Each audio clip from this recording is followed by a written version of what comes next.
Hey, what's up, everybody? Gonna do a classic rock reaction, man. This is Page and Plant, and they are doing Since I've Been Loving You live in Chicago in '95. My favorite Led Zeppelin song, if anyone didn't know. I'm sure I've probably proclaimed it loudly over the last couple of years, but yeah, man, my favorite Led Zeppelin song. So absolutely, I'm gonna check this out. First off, I want to give a shout out to SPP, aka Susan Palmer. Thanks, Susan. I appreciate the recommendation. She says, hey, Wayne, here's another one I should have sent you before, probably with How Many More Times. One of the best performances of Since I've Been Loving You, I think. Page and Plant, Chicago, October 13th, '95. Fabulous. If you can fit it in, Susan. You know I'm going to find the time to fit it in, man. It's my favorite Led Zeppelin song. So, let's do this, man. We're going to hit up the song, check out their performance, and then I'm very interested to see what the fans have to say in the comment section. You know, I don't have to do an official read. Let me think. Of all the Led Zeppelin songs, this is probably the one I've maybe covered the most. No, it isn't. It's my favorite Led Zeppelin song, but I think the one I've covered the most is Dazed and Confused, my favorite live Led Zeppelin song. All right. I know it's hard to keep all of my categories straight. So, Since I've Been Loving You, Page and Plant live in Chicago. It's long too, damn. 9 minutes. Let's get it. Concert. Right now we're going to take you to Chicago for a live version of Since I've Been Loving You.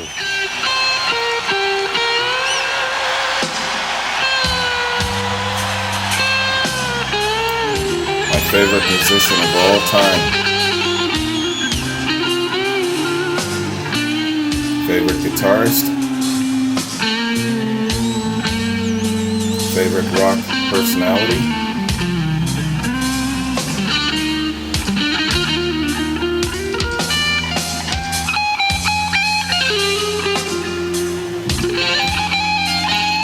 It's the swag. It's the manner of expression.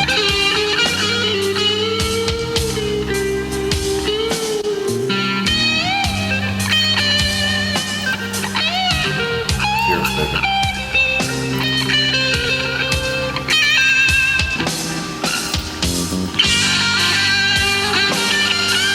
There it goes.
baby. Oh, to her every night, little girl.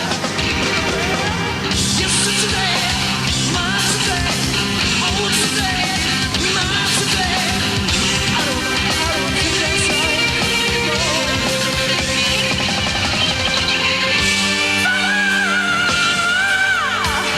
Since I've been loving you now, oh, I'm about to lose you.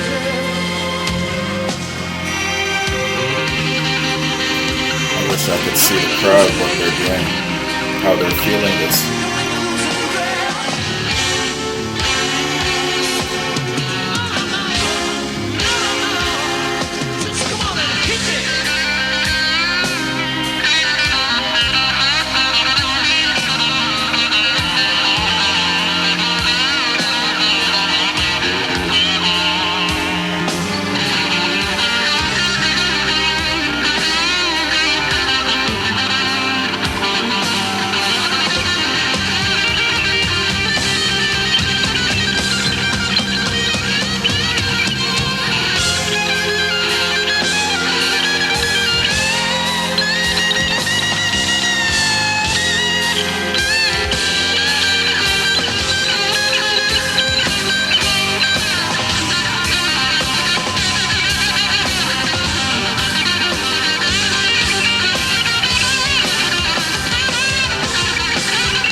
He's in the zone.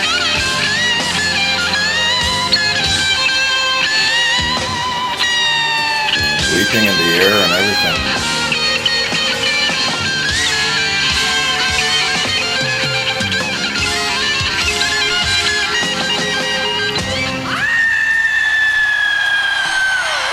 You know I've been crying, baby.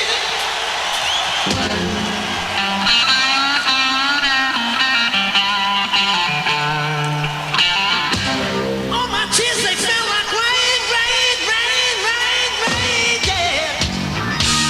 Oh, don't you see my tears falling down? Drummer is on See my point. tears falling? His timing is perfect.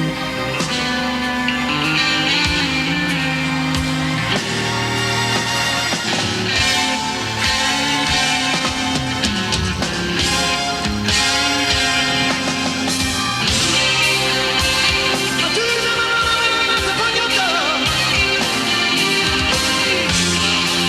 You have the nerve to tell me you don't want me no more.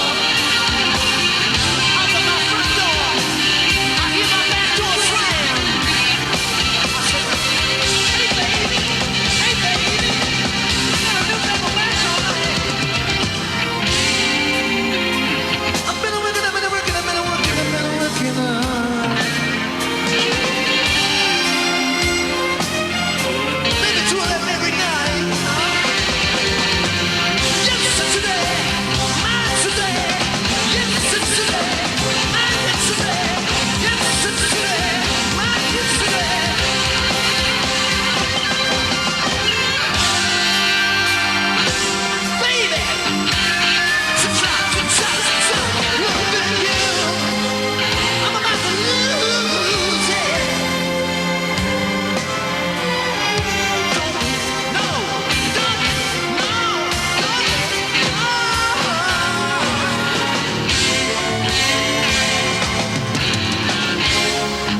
Fantastic.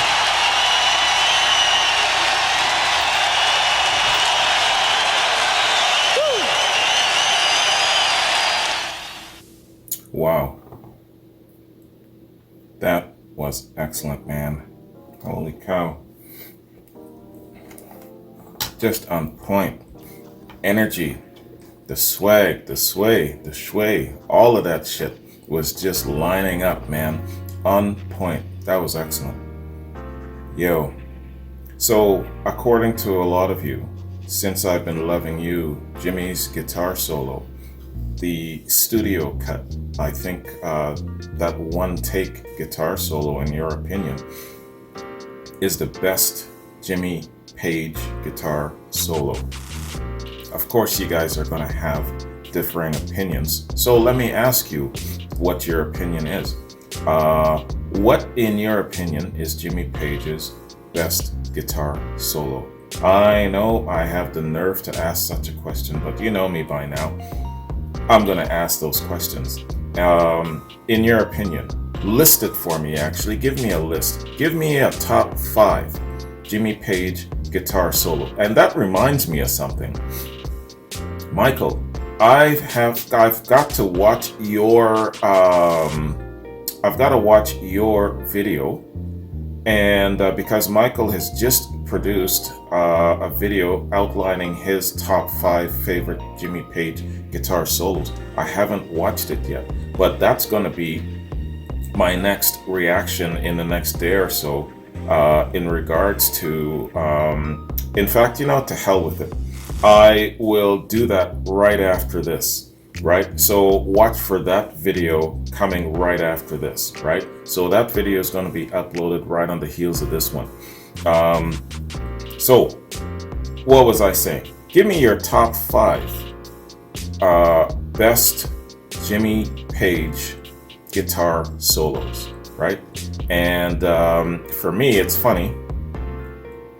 My favorite guitar solo from Jimmy Page is the Dazed and Confused, the live renditions of Dazed and Confused, when he goes into that extended thing and he pulls the bow out and it's like a 15-minute affair, you know what I mean? And I'm of course thinking of the film version, right? But let me know, in your opinion, live versus studio, it doesn't matter. What's your top 5 Jimmy Page guitar solos? And if you don't have a top 5, give me your favorite guitar solo. Because I know with this song, a number of people, it's in their opinion that this is his best guitar solo, right? So I just want to kind of get an idea as to why you think that way, and do you include it in the lineup of all guitar solos, live versus studio, back and forth, how that is? Break it down for me. Fantastic, man. So, man, I am going to read some of the comments, but actually let me share a few more thoughts that I had about this performance. I love the fact that they are being backed up by, an orchestra. In my opinion, the orchestra was there, and it added an extra enhanced bit of support for the vocals and the guitar solo while Jimmy was going in the zone, doing his thing, even jumping in the air. And the thought that came to my mind was, these guys, it's a really, really good call to put the orchestra feel in there. And what I thought was, comparing it to the studio cut, what I thought was that the orchestra was there in place of John Paul Jones.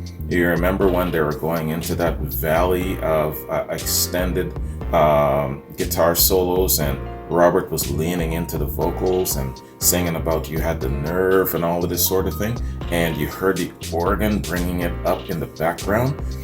I miss John Paul Jones in this, y'all. I miss John Paul Jones. Whenever you show me a Page and Plant, I immediately go to that great man. And hey, let's be real, man. I will praise I'll praise Led Zeppelin for all of the greatness that they've got. Page and Plant, they're fantastic, right? But not their finest hour, not including John Paul Jones in a Led Zeppelin musical collaboration. Whenever you do something Led Zeppelin and you are in a collaborative effort, the two get together, or the three get, or whatever the case is, you've got to include everybody. And you know what? It's not their finest hour. It's always going to be just a slightly dark lining, a dark cloud over that whole thing. I can enjoy the performance, but my mind always goes to John Paul Jones. And you know what? We all make mistakes. We always make errors in judgment, and it's for the world to see. So I'm not going to shit on these guys, because you can say, well, yeah, I have a problem with this about Led Zeppelin. I have a problem with this. Yeah, we've all got our little things and our little knacks, and we can always throw shade and judgment. But for me, the biggest knack towards them would be the lack of judgment, or whatever the case is, in not including John Paul Jones. Oh, well, Wayne, you got to realize that, Robert already had a band established. It was just something that they did off the cuff. It was this. They didn't have that much forward-looking vision, and bullshit. I don't care. I don't care if he had an established band. I don't give a shit about none of that. My point is, Led Zeppelin is arguably the greatest rock and roll band of all time. And carrying that moniker and knowing that you are that great, you owe something to the fan. It isn't just yours, it's also the fans. A part of that is John Paul Jones, one of the people in your foundation who made that music possible, who contributed to that sound. And not to include him in any capacity, and also to have the guy find out indirectly, just by second chance, and not even getting a direct call, hey, this is what we're doing, do you want to be a part? If you don't want to be a part, how do you recommend that we construct things, and so on, so on, so such. He didn't get any of that. So to all of the people who are going to jump on me about it, I'm going to get back in your face if you come at me, and you're not going to change my opinion. The only knack that I have against Led Zeppelin is Page and Plant did John Paul Jones dirty. And I would say that to their faces. Hey, I think you guys are great. Jimmy, you're my favorite musician of all time. And coming from me and a background of music that I've got, that is the highest praise that I can give you, short of worshiping your ass. But you did John Paul Jones dirty. I would do that, and I'd even give him the finger in his face too. So that's how I feel about it. This music isn't just theirs anymore, it's ours. And when you are talking about Led Zeppelin and the great magnificence of what they were, you've got to always include John Paul Jones. We will never forget about John Bonham, even with Jason in his place, or this great drummer in his place. We're always thinking about John Bonham. So whenever I see this collaboration, I'm always thinking about John Paul Jones. I'll leave it there. But come at me. You come at me with anything, I'm going to push it right back in your face. You're not going to say anything to change my mind. I'm really hard on that. So, all of that shit beside, I really dig this performance. It's excellent. I love it. And these guys were in the zone, man. This is what made them great. They've got that spirit, the delivery, all of that stuff was really, really well put together. And it was excellent to watch this. I was also thinking that with the orchestra in place, I'm sure they've performed Kashmir, along this way. Did they perform Kashmir this very, very same night? Was it October 13th? Yeah, October 13th in Chicago. Because at that moment, with the buzz and with everything going on, if they had, let's say, performed Kashmir right after that with the orchestra and everything, man, that would be some incredible, incredible vibes. Let me know about that. All right, man. Yeah, that's what I'll say about this performance. Masterful, really good, really in the zone. Let's read some comments here. See what the fans got to say. This is a link to Mark Zepp. That's the name of the page. Whoever it is, they've got 36,000 subscribers. And the intro says, probably the best Page Plant version of Since I've Been Loving You I've ever heard. The crowd is really into it. Yeah, they were. Jimmy's playing is like no other. Everyone plays their own, but Jimmy is something unexplainable. Yeah, and lots of thumbs up and lots of replies. Can't read them. God, this version is insane. I'm a huge fan of this song in particular. Probably listened to it more than 3,000 times. Never bored. If you're having any negative thoughts about Pagey, just let this sink in for a moment. Post 1973, even on his worst night, he's still better than any other rock guitarist. Absolutely, man. It's the spirit of his delivery. This is the best version I've ever heard. Not hyperbole.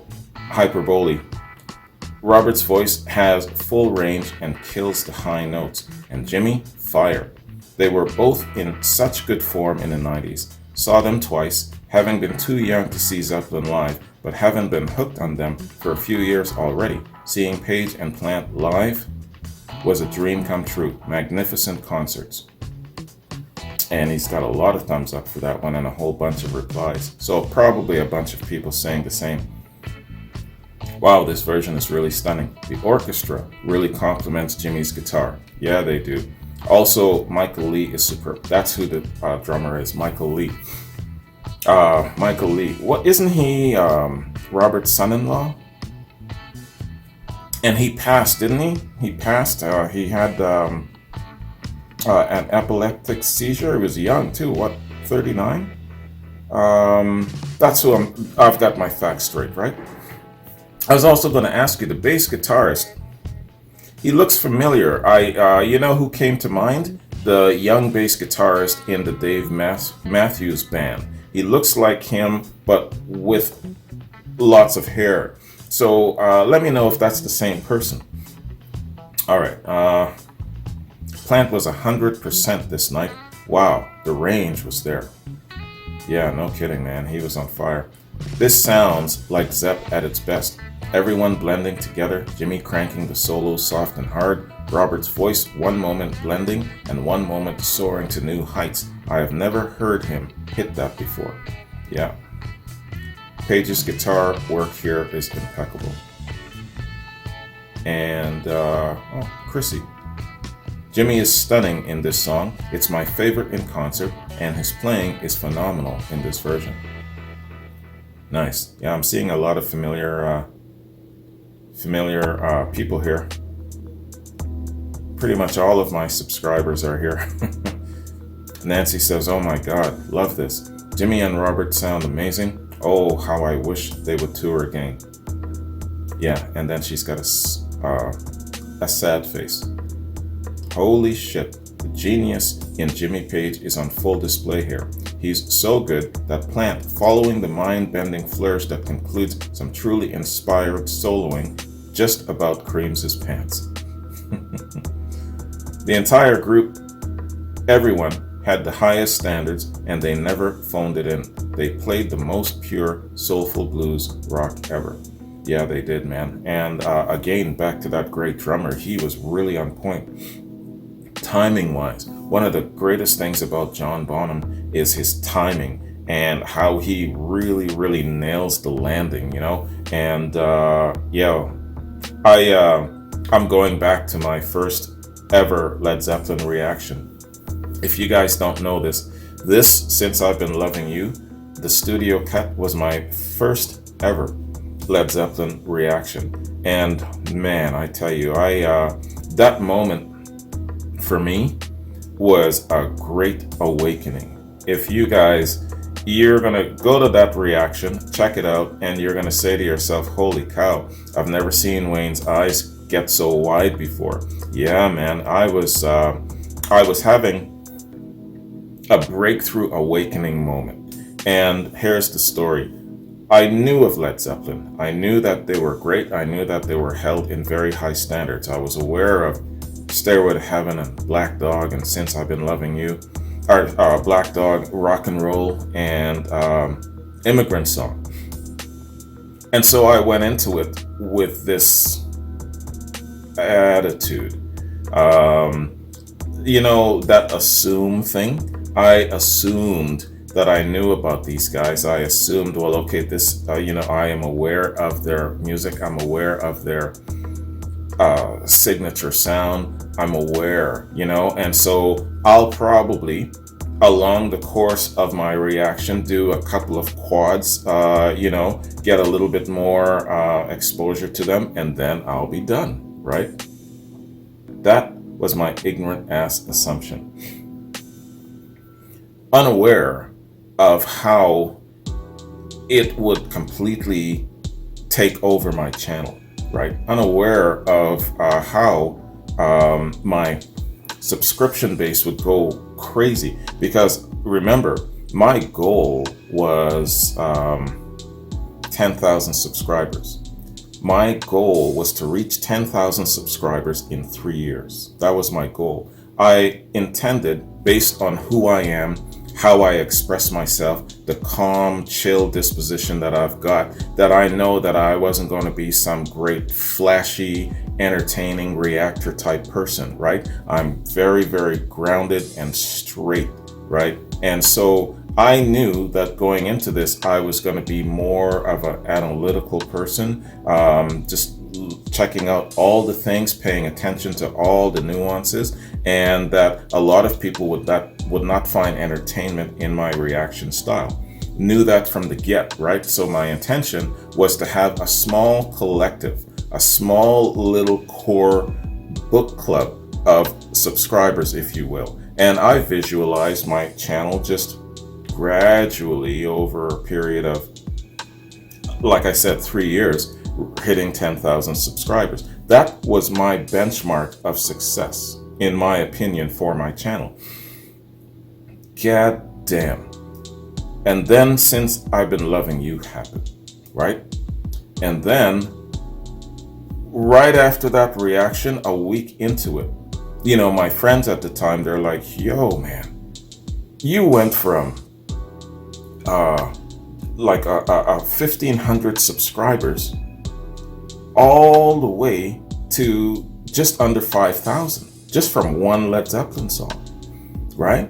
And so in 6 months, I hit 10,000 subscribers, to the point where I had to sit back and reassess and say, wow, well, what am I going to do with the time demands now? Because to produce one video, it takes 4 hours, right? And I said, do I have this kind of time? And then the demand for reactions were really, really hard. And so I said to myself, well, I'm going to have to make some changes in my life to accommodate this. And maybe I'll write it out for another 6 months and then it's going to die. So 3 years later, man. Anyway, I gotta give shout out to my friends too, because this song also represents a little bit of healing. Let me explain. I approached my channel and I was really getting hard and deep into anti-war songs. Being a vet, and these songs started to hit. And so my friends were watching this and they're like, okay, a little bit too much on the anti-war stuff. You're really hitting it hard, and you got to shift your focus. I wasn't listening. So they got together, went out for a couple of drinks, and they said, okay, yeah, this isn't healthy in keeping with the vet thing and the PTSD thing and all of that sort of thing. He's going back into this sort of thing. And we're scared that he's going to start to relive certain things. And they were right. So they said, we want you to do a reaction to this song. It's by Led Zeppelin. I know Led Zeppelin. They're like, this is not a request. It's an order, right?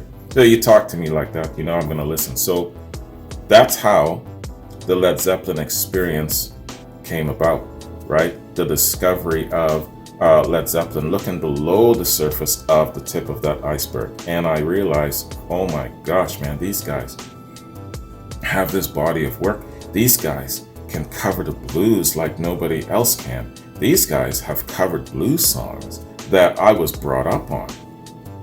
There was a reaction that I did, man. Bring It On Home, and covering the old Sonny Boy Williamson classic, and that shit broke me. I totally broke, because it took me back to when I was young, took me back to when I saw my uncle for the very last time. That song was playing on the radio when they were driving me to boot camp, stuff like that. So Led Zeppelin completely broke into my life in a really, really huge way. So that's the power of music, and that's the soul-grabbing element that these guys have, and I understand the fanatical Led Zeppelin fan and why they're so fanatical about Led Zeppelin. Led Zeppelin is a soul-grabbing experience. That's what it did for me. So that's why 500 years later, newer generations are going to discover and give these guys props, because the soul-grabbing experience comes about by those 4 guys. You take one of them out of that, and it's not the same anymore. As great as this performance is, if you put those 4 guys together at this moment in time to actually do this song, I'm telling you, man, you know what I'm talking about, the magic of Led Zeppelin. So, just going back to it, that is the basis for my argument of including John Paul Jones. That's how important this music is to me. That's how important this song is to me. And you are performing this song without John Paul Jones? As great as it is, this music belongs to not only them, but to Jones and to us, the fans. It's hallowed ground for us. That's why you never ever perform a Led Zeppelin song without John Paul Jones, without those elements being in place. If he's not there, get his blessing. And he'll give you his blessing. Anyway, enough of that. 2 more comments and then we'll wrap this up. Page, in his years after Zeppelin, often looked like some crazed sorcerer as he gets into some wild soloing. He often makes me think of a tightrope walker doing flips and pirouettes 50 stories above ground.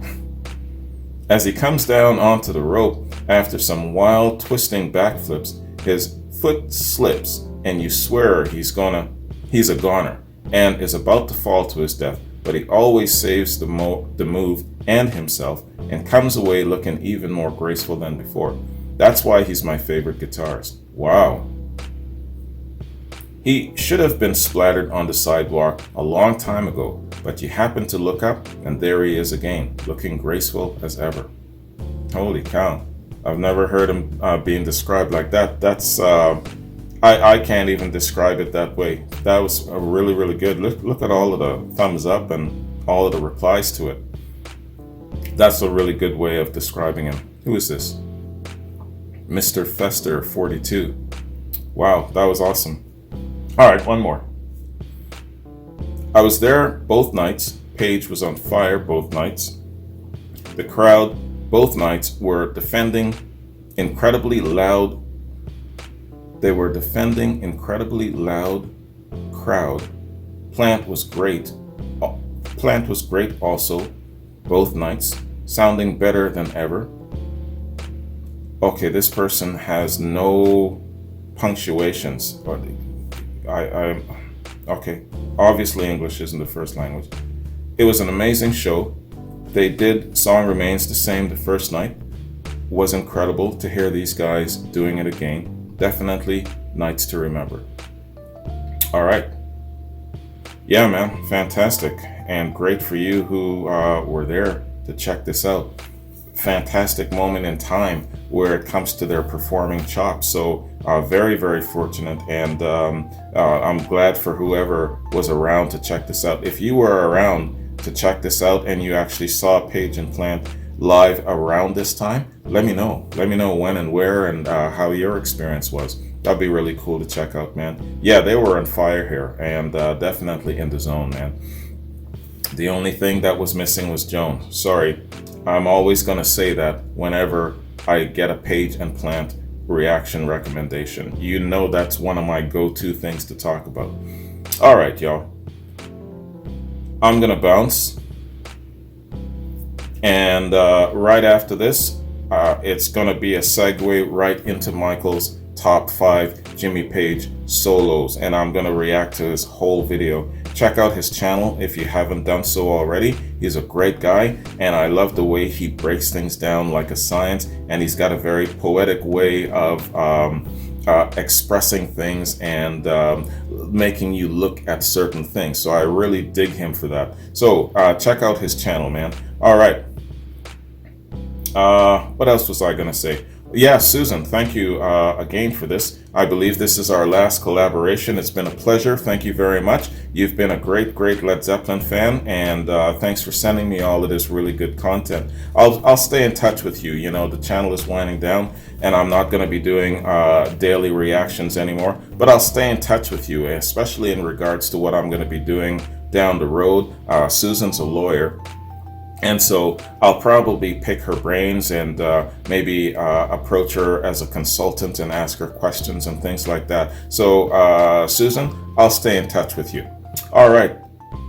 That is my reaction to the great Page and Plant.